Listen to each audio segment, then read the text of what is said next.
hear something I've said? No? Well, why aren't you talking to me? The eardrum is a very delicate mechanism, Jack. If my voice is going to permanently injure everybody's eardrums, well then, I shall remain silent. She's gone balmy, she has. Stone jugs. Thank you for your sympathy, Jack. There's nothing wrong with your voice. There was last night, wasn't there? Hey? Look, Jack, last night I rendered Ivor Novello's We'll Gather Lilacs with melody, feeling, and undoubted charm. And what happened? I didn't even come third. By the left. You don't half go round the cat's backside, don't you? Well, you do. I wouldn't take a vow of flipping silence just because I didn't win a daft singing contest. You do talk some rubbish when you get going. Yes, well, I shan't be talking much in future, so don't worry. Now, Annie, behave yourself. I think you sing very nicely. Well, I reckon you should have come first at least. Yes, well, you're biased, aren't you? Eh? After all, love is blind. Eh? Oh, well, what does a flipping working men's club know about the price of cheese any road? I mean, they're no criterion. You're not as silly as you look, are you? Well, what have I said now? It was the wrong audience. Eh? Well, Jack, how often does Maria Callas do a week at the Viaduct Sporting Club? They wouldn't know a good voice if they heard one. No, it was the wrong audience. Hello. Hello, love, finished your breakfast? Yeah, I've washed up and all. Good. Where are you off to? Town. I've 10 quid to get shut off. Pardon, love? 10 quid, my prize money. Oh. Never had that much money in my life. You stick tight, love. It has a funny habit of getting spent. Yeah, well, I'm just going to nose around the windows, unless I see something I really fancy. Got something, Mrs. Walker. I reckon you were rock last night. Pardon, love? I reckon you should have come in third. I thought you showed great promise. Oh, thank you, Lucille. That's all right. Stay with it. Try. You see, love, it was the wrong audience. I mean, picking Lucille first proves it. After all, you could hardly call her diction outstanding, could you? And when it comes to accent... Of course, if some of those people at the club could hear their own voices on a tape recorder, they'd never speak again.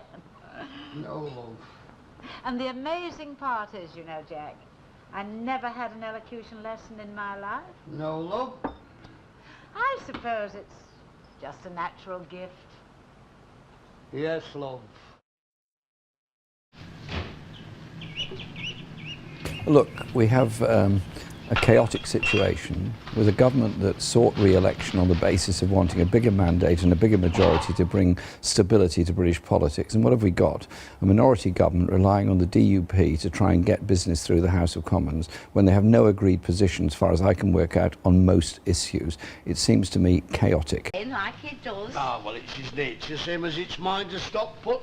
Except I've got no option. Oh, you've got a lawnmower. Aye, that would give me years since I hung on to it. I used to think, well, you never know, one of these days you might have a bit of lawn. Not much good for scrap now. I used to fancy a bit of lawn myself once. You know, I'd have given out for a decent bit of garden and a little greenhouse happened. My father had a greenhouse where we used to live. I were born there. Oh, not in the greenhouse, of course, but it's not there anymore now, the house where I was born. Because I've got my allotment, mind, but that's a tidy walk for me these days. I don't get down here as often as I'd like, on account of the walk, I felt funny when it wasn't there no more. It didn't seem right pulling it down. Mind you know, it's surprising what you can grow around here when you make your mind up to it, in spite of all the muck. I were very happy as a child. Well, at least it seems like it looking back. A few flowers, bit of mint, a lettuce or two, it makes a big difference. She was a lovely woman, was my mother, when my father was alive. It never was really the same after. It must be grand looking over your own bit of garden of an evening with the smell of the flowers coming up. Hey, do you know what I've been thinking? It makes a big difference. Yes, well, I have every sympathy with Mr. Tatlock. I think it's a very good idea. He's making some work for himself. Work? Ah, well, I mean, there's a lot of hard work in a garden. Oh, nonsense. It's creation. It's good for the soul.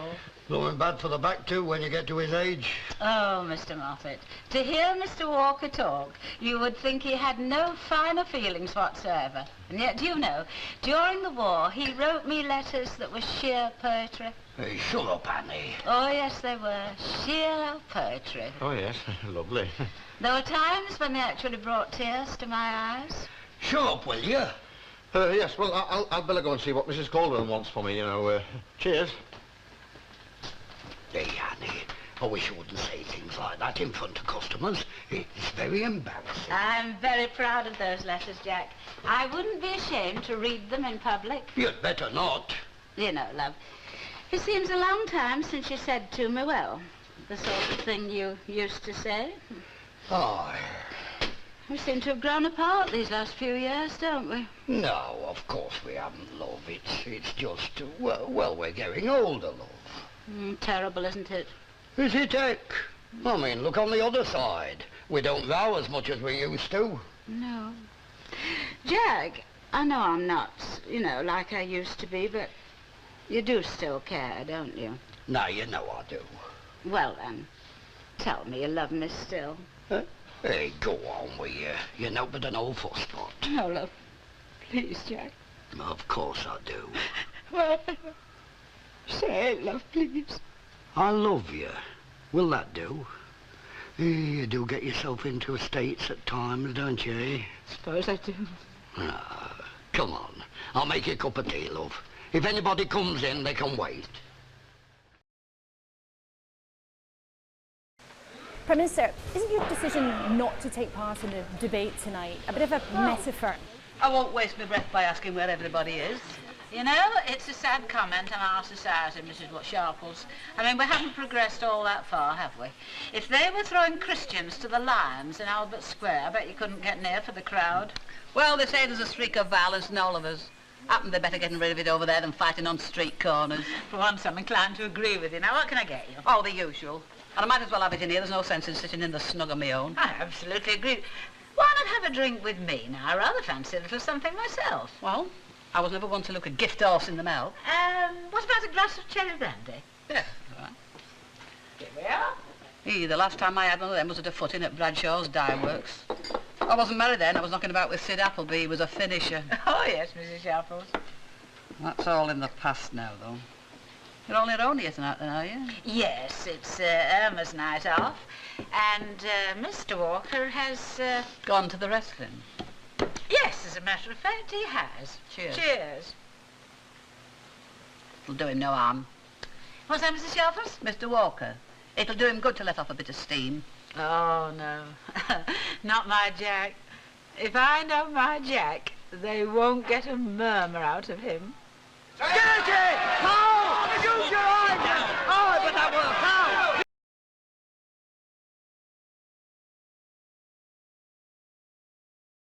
You know, this isn't bad. What did you say it was? It's, this one's Benedictine. You know, I always fancy a little drop after my lunch on Sunday. Very nice. Mind you, I don't bother with lunch on Sunday. It doesn't run to 2 cooked meals on a pension. Oh, of course not. How thoughtless of me. Now, you must come and have lunch with us one Sunday. Jack and I would be delighted. And just a little glass more, Mrs. Sharples. Ena. Beg pardon? Ena. Oh. Do you reckon you'll finish your days in this street, Annie? Well, you know, that's hard to say, Ena.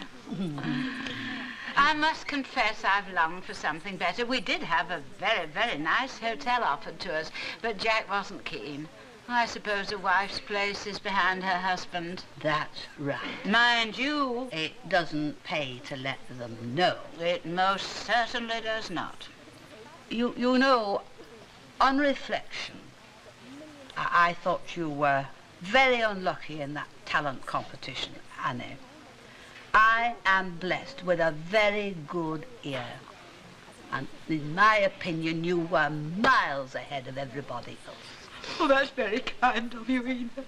You have a beautiful voice. It's no better than yours. I've heard your Rock of Ages echoing across the street on a Sunday morning. I do my best. With someone